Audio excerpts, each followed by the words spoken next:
We're going to be talking mental health and resiliency. My name is Derek Scheller. I go by the Cyber Warrior online. I have several different shows and talks that I do. This is the second time I have actually performed this talk. The first time was quite a few years ago when it was specifically around burnout and resiliency. I am a retired military veteran. I served 13 years in the military.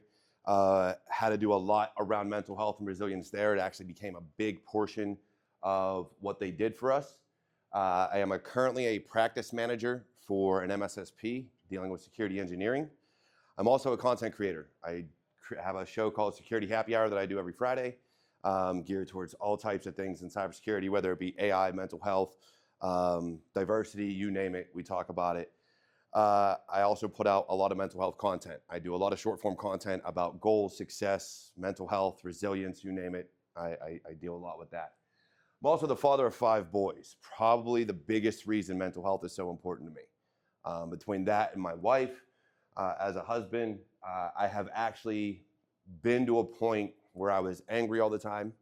I hated my job, I hated life, and I wanted to cash out on more than a few occasions, whether that was just leaving everybody behind or cashing my chips in. Either way, I've been there. And I think a lot of other people have, which is why, to me, this is so important in this career field. Because coming out of the Army when it's 24/7, into cybersecurity that's 24/7, we have to understand where our mindset is and where our mental health is. Which brings me to mental health. So for those unaware and really don't know a lot about me, I've been wearing a monitor around my neck and following more of a spiritual path over the past, I can't even tell you how many years now, probably 3 or 4. And being outdoors has been the biggest thing that has helped me in my life, whether it's meditation, sitting around a fire pit, hiking, going out in the woods and just sitting there and taking time to myself. I suffer from chronic pain. So not a day goes by where I can bend over without pain. There's a lot of times that my nerves get on edge, and so I myself have to talk to a chronic pain psychologist. So it's funny that Dom brings up vulnerability in the keynote, because that has been a big portion of what I am, is vulnerable. When you have issues in cybersecurity and the whole world seems on fire, right? So as an engineer, as a manager, as an analyst, every little thing, you will have people in your ear telling, oh my goodness, we need to fix this now. Now. And you can only handle so much of that. At a certain point, you're gonna break. I know too many people that have burnt themselves out, because what happens, you work all day, then you're like, well, I need to keep up with all the technology. I need to keep up with the newest thing. I need to do Hack the Box. I need to do Try Hack Me. I need to push towards the next certification, the next degree, the next whatever. You never take time for yourself. The biggest thing is taking time for yourself, because when you do that, then you're actually resetting. Then you're allowing yourself to absorb everything that has happened through the day, absorb what's going on in your life. See, with mental health, people think it's just about what goes on in your head, but it's not. It's about what goes on all around you. You're not balanced.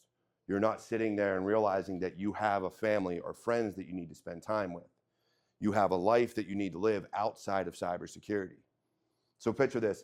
I'm in the Army, 24/7 career field. Cybersecurity, 24/7 career field. While in the Army, I wanted to break into cybersecurity. So even though I was working IT, I wasn't in cyber. So I'd get off of work around 5, 6 o'clock at night. I might eat dinner, or I might jump right back on my computer, because guess what? I've got to grind. I've got to push. I've got to keep doing more. It's never enough. This industry has made us believe that it's never enough. You always have to keep going. When do you take time for you? When do you take time for your kids? When do you take time for your friends? Those weekends where there's nothing going on, when are you really getting outside and stepping away from the technology? The technology is the biggest thing that we're like, oh, I gotta be there, I gotta do this. I've constantly gotta be pushing, I've constantly gotta be hacking, I've gotta be researching, I've gotta be reading. When does it end? At what point do you find your mental health, your balance, your happiness? At what point do you find your joy? At what point are you able to lead and help others? Because you can only lead and help others if you can help yourself.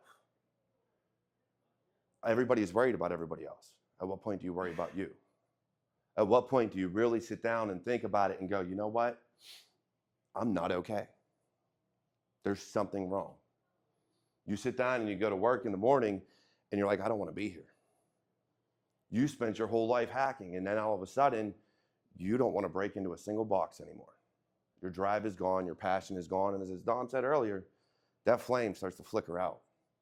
There is nothing that you want to do. I'm a huge gamer. I played games my entire life. I can tell you for about 6 months to a year, I did not want to touch a video game.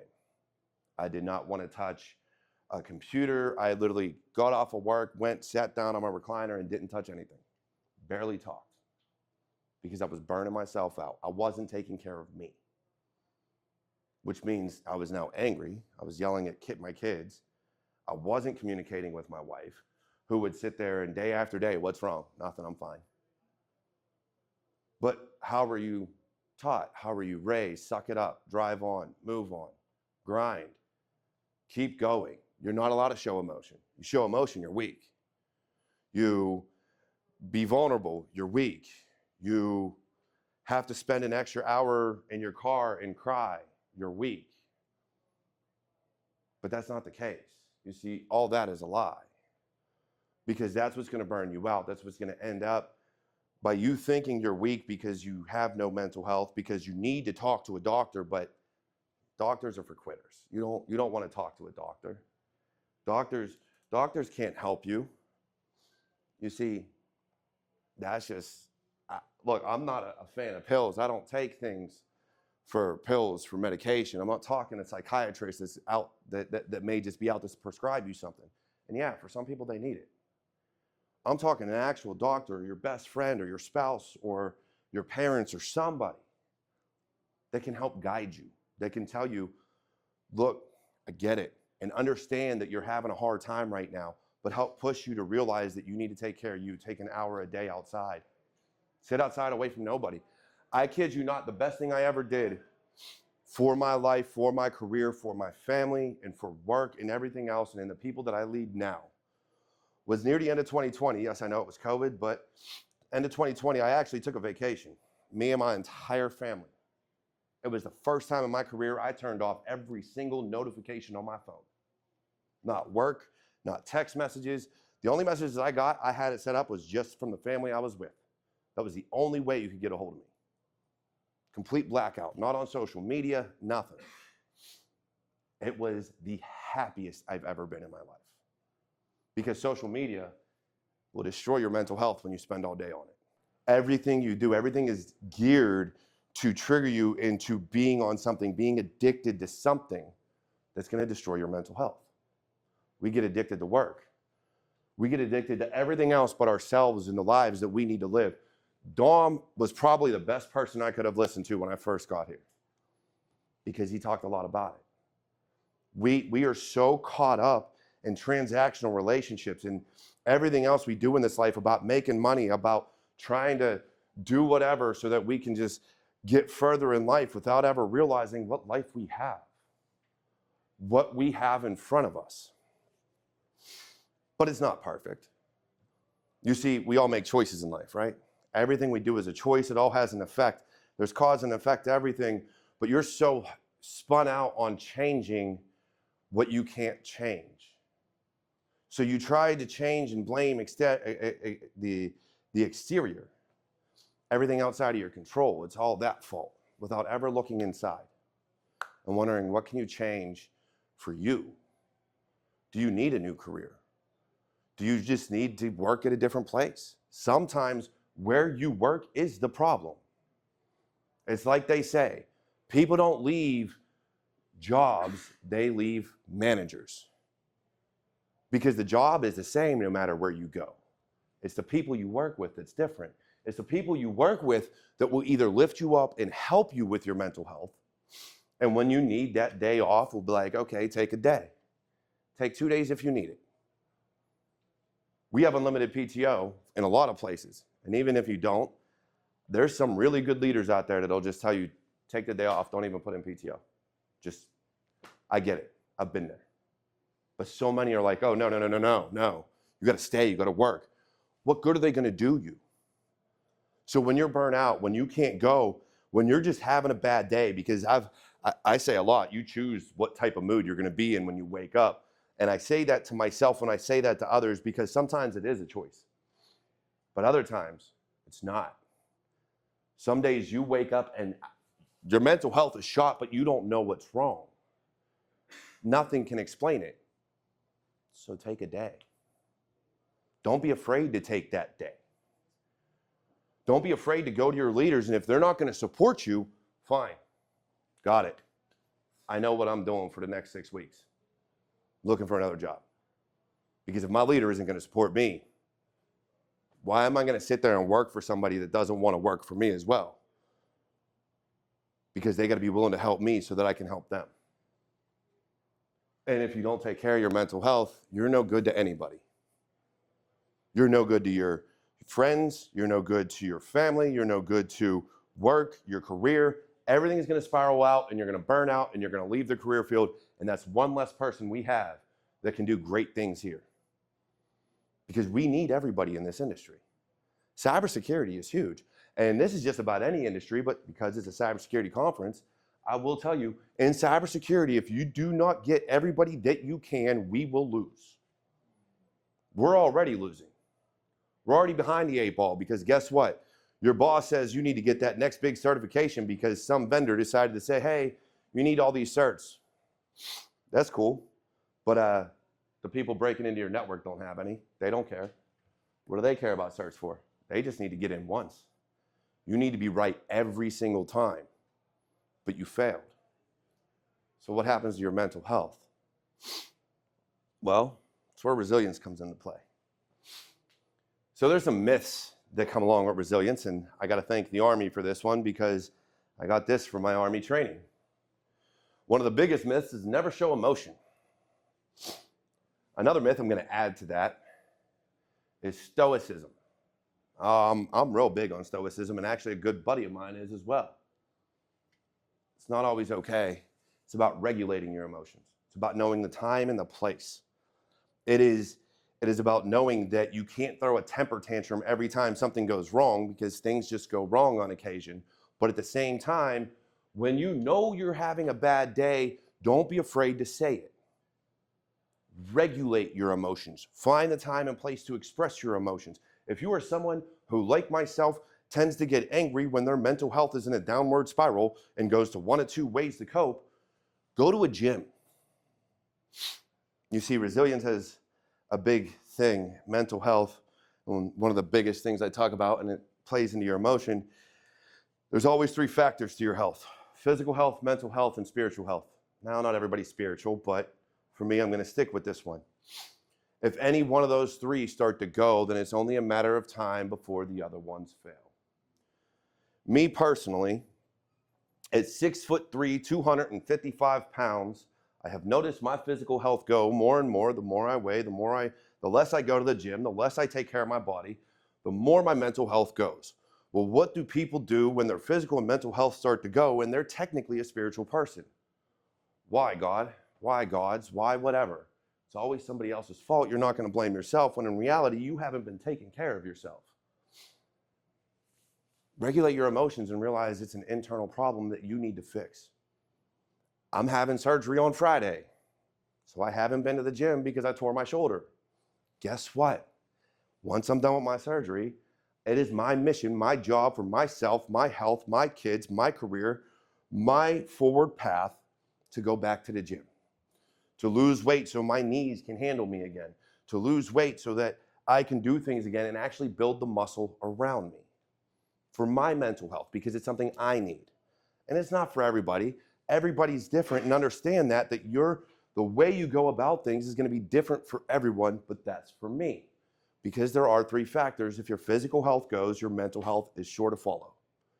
Because you're always in pain. There's always something wrong. There's always another doctor's appointment. There's always something in the way, and you can't make time for you. So take care of yourself.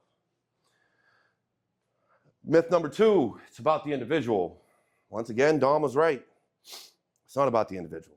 It's about the relationships we build, the friendships we have, the family that supports us. Josh, who has been following me for a while on LinkedIn, knows damn well I am huge on networking and relationships, and it's not about what you get out of people. It is just about the connection. In a digital world, in a connected world, we have failed to establish connection. We have decided that everything's going to be online. It's going to be through LinkedIn or Facebook or TikTok or you name it. Everything is now digital. There's no more connection. You have to talk to people and see people to their face and establish that, because there is only so much you can convey through the internet. So, resiliency is all about having those relationships. And again, he talked about positivity and toxic positivity.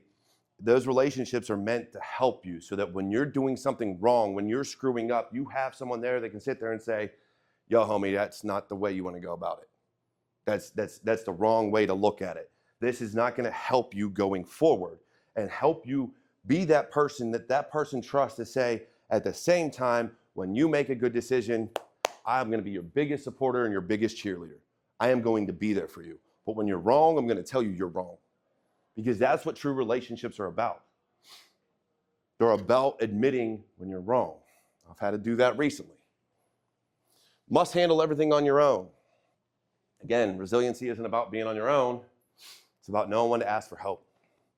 Knowing when you need a different strategy. You need a different way of going about things. You need to look at things differently. I tell many, many, many people, one of the best ways that you can become more resilient is step away from the technology, go outside, touch grass.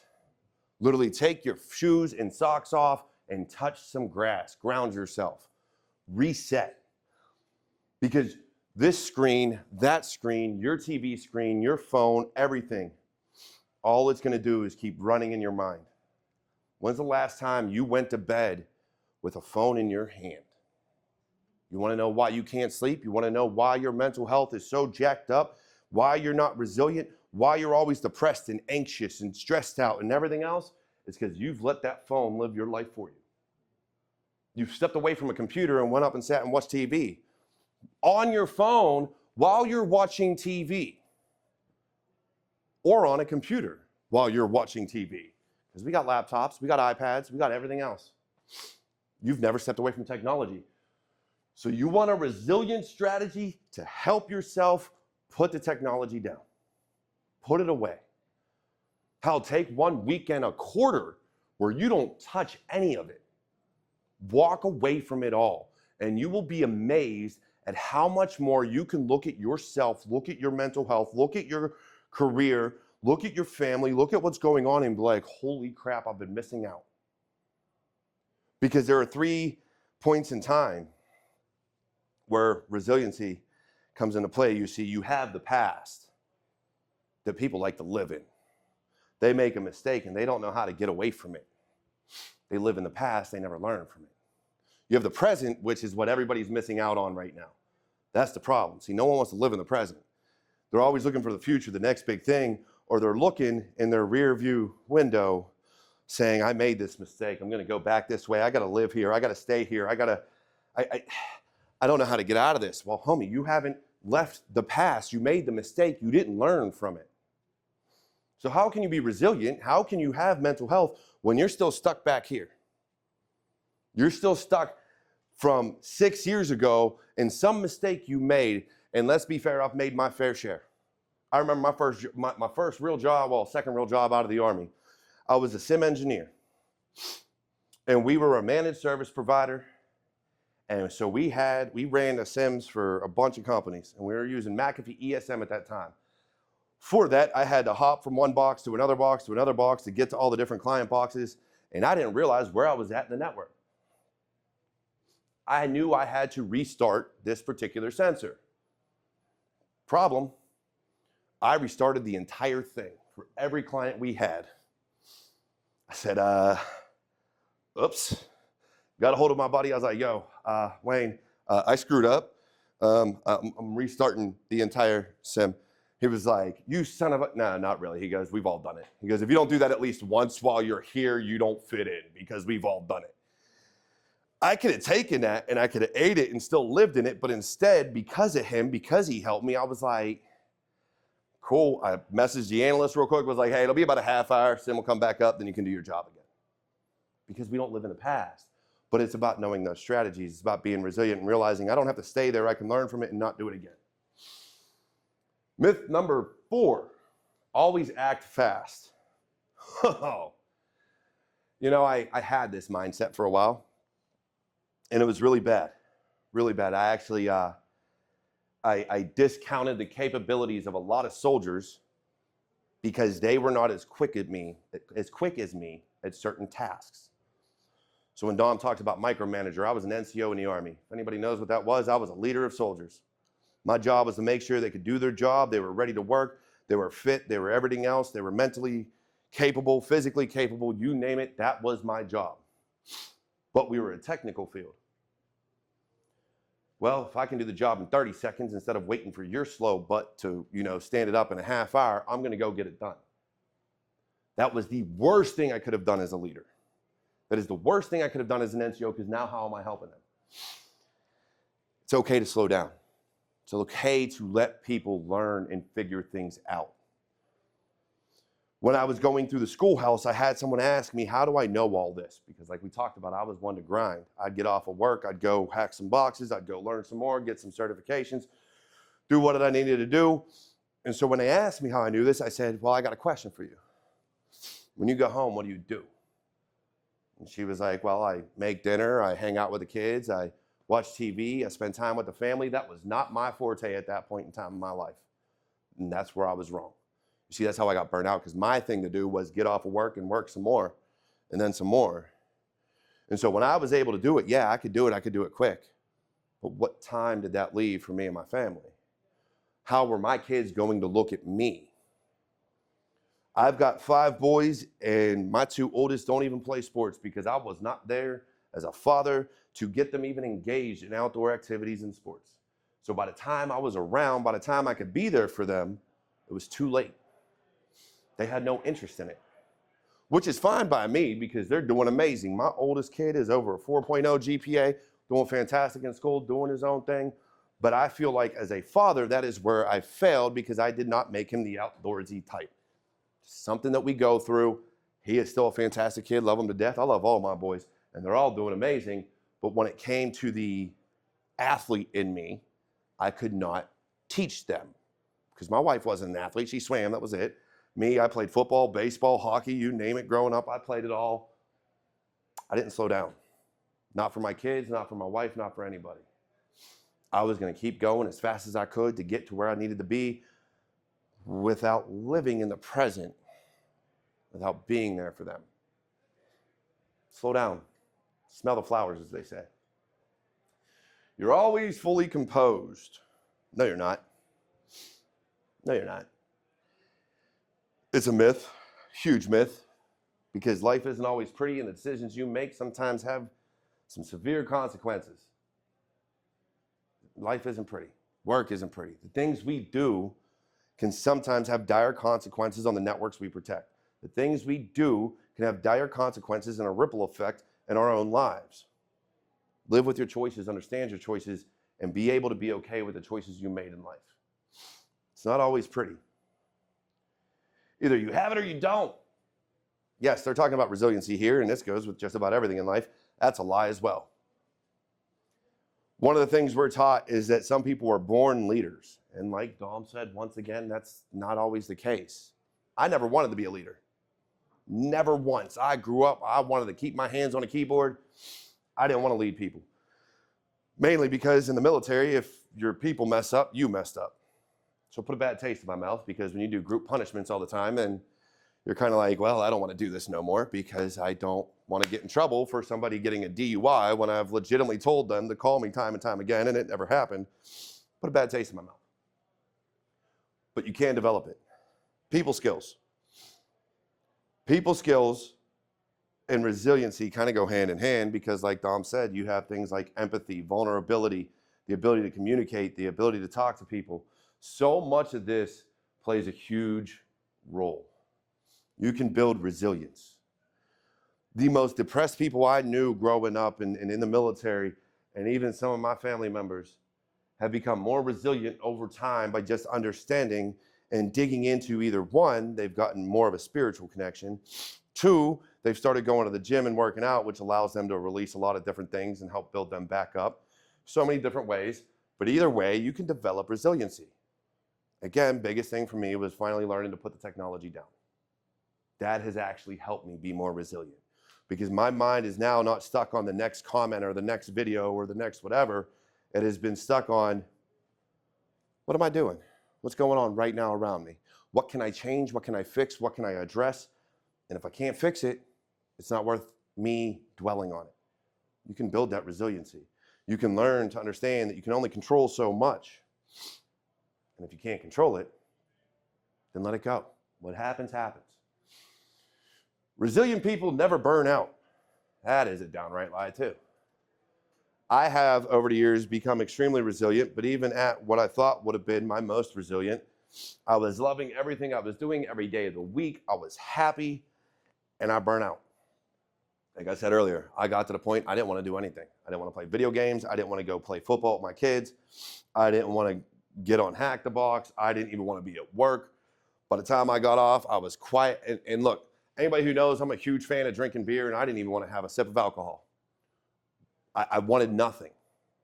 I legitimately was done. You can burn out, even with resilience. It's about recognizing the signs. It's about recognizing what's going on in your life, being present, and knowing when to step away. I'm going to talk about that a lot because in cybersecurity, we don't want to step away. You never want to step away from the technology. It runs your life. You got to break into the next thing, read the next article, do whatever it is, and there is always a screen in your face. Step away. And even when you're reading, I know a lot of people that read paper books. I do too, but I don't read educational paper books anymore. My life will live in the fantasy world when I'm reading. Because if I'm stepping away from it all. Because my mind can only take so much. I am a huge Harry Potter nerd. I am huge in Lord of the Rings. I am huge in Star Wars and everything else. I will take myself to my fantasy world when I need a break. You don't always have to be reading nonfiction and, oh, let's read about the next AI or the next big thing, or let's research this. No, step away. When I say step away, you want to be resilient, step away. That'll show you your true resilience because you're able to come back to it smarter, brighter, and have more of a drive and a passion to keep going in your career. Because if you don't, if you think, oh, I just put the computer down, but now let me pick up this book on being this amazing AI person or the best hacker, I'm going to learn this new certification, that it's still there. It may be a paperback, but it's still the same context. It is still the same information that you're supposed to step away from. So that's huge. Finally, for resiliency, because this is one of the things people don't like to talk about, PTO. Who here has unlimited PTO? One? All right. Me too. So I have unlimited PTO. I've had it for years. I've been working remotely since 2018. Haven't looked back. Every job I've had since then has been unlimited PTO. But you don't want to take it. Even when you get days and you build up time, and it's like in the military, it was 30 days a year you could save up to 60 days. Even I didn't take leave. I didn't take PTO. Why? Because things are going to fall apart. You can't do it because you're going to come back to 1,000 emails, and then how am I going to get caught back up? How am I going to do these things? Guess what? Take your PTO. Because if you do not, then you're eventually going to get to a point where you get into a leadership role or you get into some other role, and you're like, oh yeah, take your PTO, guys. Make sure you take your time off for you because, you know, that's a big thing is mental health for some of these people. Like it is for me, but the difference is I'm not one of those people that says, do as I say, not as I do. I have coworkers like that. Oh no, I'm going to tell you to take 1 week a quarter, at least a few days a quarter. At the same time, I'm going to do the same. And just like myself, I'm going to tell you, do not sign on to work. I will kick you off. Do not sign on. Because if it's PTO, that is your time to go do what you need to do. Work will still be there. Whether you answer those emails now or next week, they will still be there. It's not going to change. Take your PTO. Will I be looked at differently if I take PTO? You know what? For some horrendous managers, yeah, you will. Some horrid managers out there will look at you poorly if you take PTO. And I'm gonna keep relating things back to the Army because that is when I really had to discover myself as far as mental health and burnout and leave and things like that. And I remember being on leave. I had shoulder surgery. And my captain at the time, working at the Pentagon, he tells our master sergeant, he says, hey, I want Sergeant Scheller back by Christmas Eve. Mind you, I'd already had leave in for Christmas time. I was gonna go home, see family finally. And so my master sergeant calls me and I said, all right, I said, let me ask you a question. What does Kevin Beverly say? Mr. Beverly was the director at that time. Great guy, love him to death. He's like, oh, I don't know. I said, all right, so let me guess, this is coming from the captain. You know, the special forces guy that doesn't know how to take a day off, doesn't care about anybody else but himself and kept getting involved in my business. It was him. He was like, yep. I said, okay. So I called Mr. Beverly, one of the best leaders I've ever had. I said, Mr. Beverly, I said, let me ask you a question. I said, are my soldiers doing their job? He said, yeah. I said, okay. I said, do you need me back? He said, why the hell would I need you back? Take your PTO, get healed, take your leave. Make sure you come back to us 100%. Did I listen? Somewhat. Still took my leave. Never went in the office, but I did call and follow up on help desk tickets and other things that were going on. And he yelled at me again. Why are you working? You're supposed to be healing.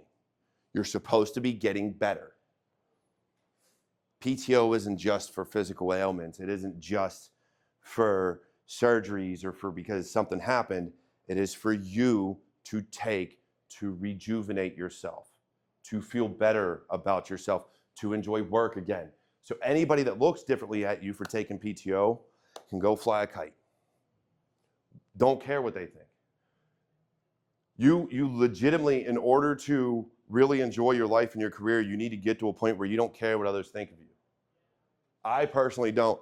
Look, I'm gonna say something here. We got my buddy right here, all dressed up to the nine. And I'm here in a button-down short sleeve shirt and shorts because I don't care what people think of me. I'm gonna do what makes me comfortable.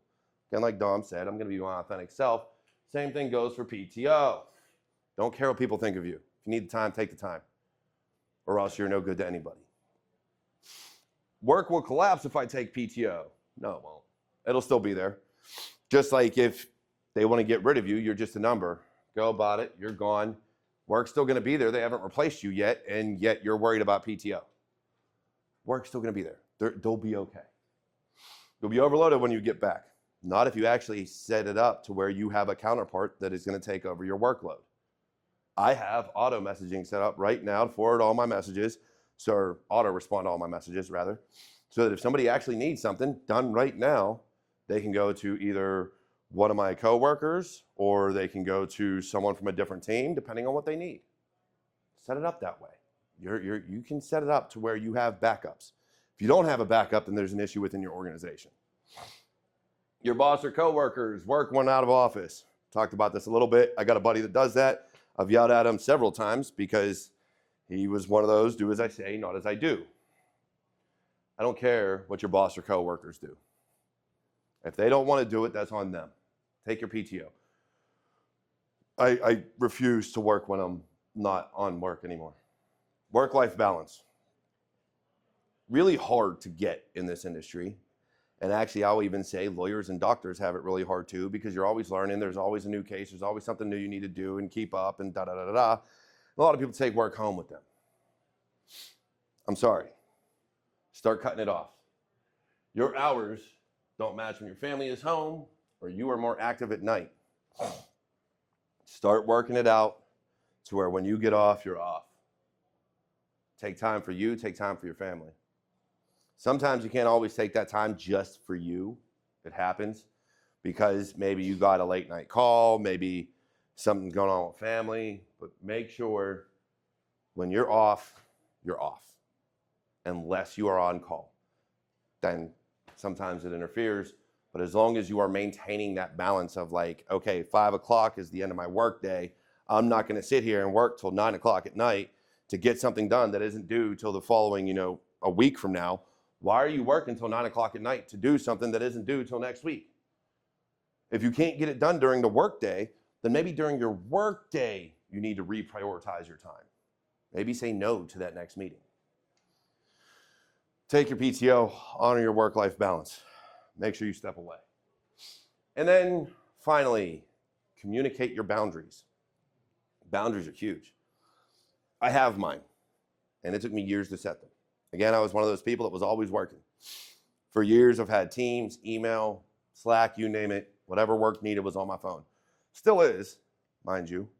But now, if it's an emergency that needs to take place after hours, you are to call my phone or text me. If I don't get a call or a text, I could care less what happens at work after 5 o'clock. After 5 o'clock, sorry, text me if it's an emergency or call me, pick up that phone.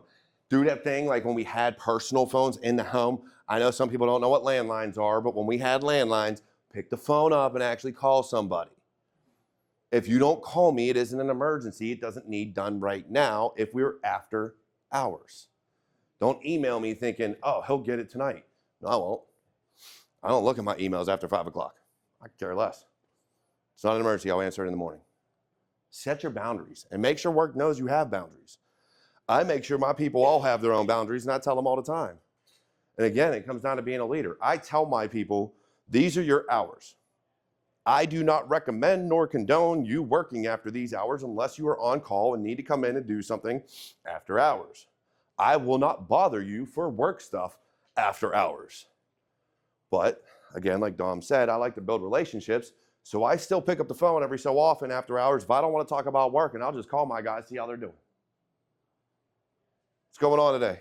How's things going? Because I don't want to talk about work. Work is work. I build relationships. I want my people that if anything were ever to happen, they know they can call me and trust me that I'm going to take care of business for them. If they need me, I will be there. That is how I operate. And that is where my boundaries come in. If you want to call me and have a personal call, I'm fine with that. But I will not handle personal business during work. Work is for work. If you have a personal issue that you need to address, then you're going to take the day off and we will address it off hours. I am not going to address that during the work hours. Take that day for yourself. Figure out what you need to figure out. I don't care what it is. Maintain that balance with yourself. I don't know why this caption is here, but everybody understands to me, right? Go on, take a PTO day. It ain't going to burn down. It'll be okay. And who knows, maybe you're the one that lights the flame on a Friday and decides to, patch in production on a Friday and let things kind of blow up over the weekend. Please don't be that guy or girl. Please, I'm begging you, do not be that person that patches on the Friday in production. But anywho, any questions? I got one more slide, just my contact info. So yes, I'm everywhere. I did a 50-episode podcast called Walk With Me. It was all about self-improvement. That is still technically out on all platforms, but I'm probably going to get rid of the audio form and just keep it on YouTube. So we'll see. That's the hard part right now. I am kind of in a unique position where we're still building out the AI portion of our workflow. But what I have done more so for my engineers than myself, because I'm still a very manual person. I am. I'm one of those people that as long as AI has been out there and people still say, hey, use ChatGPT for this or that or the third. I legitimately use ChatGPT just for my YouTube descriptions for my show. That is it. But we're building out automation and things like that to help our clients. And so that my engineers can get more time to okay, I don't have to do nothing. I push this button, it goes. Now we can work on the optimization and do things that do require that human element. So a lot of what we're doing and a lot of what we do where I work is anything that can be automated gets automated. But there's always going to be something, and this is what I want people to understand, please. There's always going to be something that needs a human touch, that needs that human element. AI is not the end-all, be-all, and for any company out there that thinks it is, I'm sorry, you still need that human element. You need that analyst that can go through and review what has happened. You need someone senior that can okay something like, you know what? Yeah, I do want to isolate that box. I do want to do this. You need someone that can look at whatever and take action, because so much in our industry right now that is becoming AI is just about reactionary measures. It's not about the actual process development and things that you need to do. It's all reactionary. And so when you do that, it's kind of like when the automation originally came into play and they started talking about AI a few years ago. You had a lot of SIM vendors and things like that. Oh, we have AI. When in reality, you were just building out the alarms and the use cases and tying it into your EDR and saying, hey, if you see this, automatically isolate that box. Cool, but what if that's a domain controller? Just curious how you want to address that situation. So you still need that human element in everything. But yes, automation and everything you can. Me personally, I still need that human touch. I didn't even want to adopt the cloud until I was forced to do it working for CISO. So that was a few years ago. I despised the cloud. I'm like, it's somebody else's computer. And then I'm like, it ain't gonna take off. And it took off. And I was like, son of a... Now I actually need to learn this. Anything else? Knowing your why and purpose, kind of the same thing, but huge. So everybody has their own purpose. Purpose and why play not only in your resiliency and your mental health, but also your joy and happiness in life, right? I have always been a big proponent of don't chase money. Money will come. Find a true purpose and a reason of why you do the things that you do.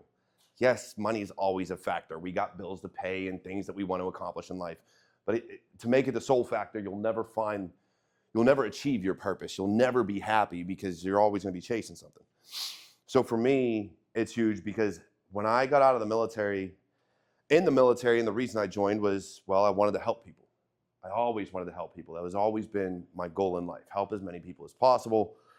When I got out, I said, I can do that through cybersecurity. I can protect people, I can protect their data, I can protect their information, I can protect them in a realm that they don't necessarily understand. Well, when you start working at a lot of other companies, you realize you're not protecting people, you're protecting companies. And a lot of those companies don't care about the people. So for me, my career, my why is so that I can provide for my family. It is my purpose. I want to make sure that I can do what I can do for my family. For everything else, my purpose in life and my why, that is to help people, and that is why I do what I do online. That is why I started Cyber Warrior Studios. That is why I have the content that I have. That is why so much of what I do is mental health related, because my purpose is to help others find their way in life, find their path, and be better human beings through mental health, through resilience, through physical strength, spiritual strength, and everything else. Find your path and understand that everybody's is different. The worst thing you could do is try to follow in somebody else's footsteps, because you are not going to be able to overcome the same obstacles that they did. They brought the right tools. You did not. You thought you were going to get away scot-free. And there's always something that pops up that you can't handle because you walked the wrong way. Anything else? Oh, that's a good one. So there's a few ways you can go about doing it. First and foremost, your leader should be scheduling, and I've fallen victim, like he talked about, canceling one-on-one, saying I'll do those later, work is more important and da-da-da-da. I have fallen victim to where with team changes and things like that, I haven't done it as often, but monthly team meetings that aren't about work, legitimately just team meetings. Hey, what's going on? I'm going to wrestling this weekend. What are you doing? Or, I watched this great movie. What do you do? Things like that help. Or legitimately just, what I find kind of helps is just calling people up and being like, hey, how's it going? Like, what you got going on? And one of the things we've really dealt with things as a remote workforce is legitimately most people sign on to every call like 5-10 minutes before the call, and we talk about the most random stuff. During football season, it's usually football. One of our PMs got a hold of me before one of the meetings. He goes, yo, so how about those Steelers draft picks? And I was like, I don't want to talk about it. All right, let's not talk Steelers right now. They're kind of aggravating me at the moment. But yeah, it's doing it during the day prior to calls. Like, you're not always going to have that full hour. So join calls early and talk to your team early. Like, legitimately, like, what'd you do this week? Like, on a Monday morning, your first call of the day, join 5-10 minutes early and be like, yo, dude, this weekend, I didn't do nothing. What do you mean you didn't do nothing? I legitimately did nothing. I sat on my butt and didn't do anything. Or, hey, I cut the grass, or I did this. I love doing yard work. So for me, if I get outside and do yard work, that's usually my Monday morning conversations is, dude, I got so much done this weekend. I sweat like a pig, but I got so much done. And I'm going to regret it the rest of this week. It all varies. But yeah, that's the biggest thing is join meetings early, and you can usually have those conversations.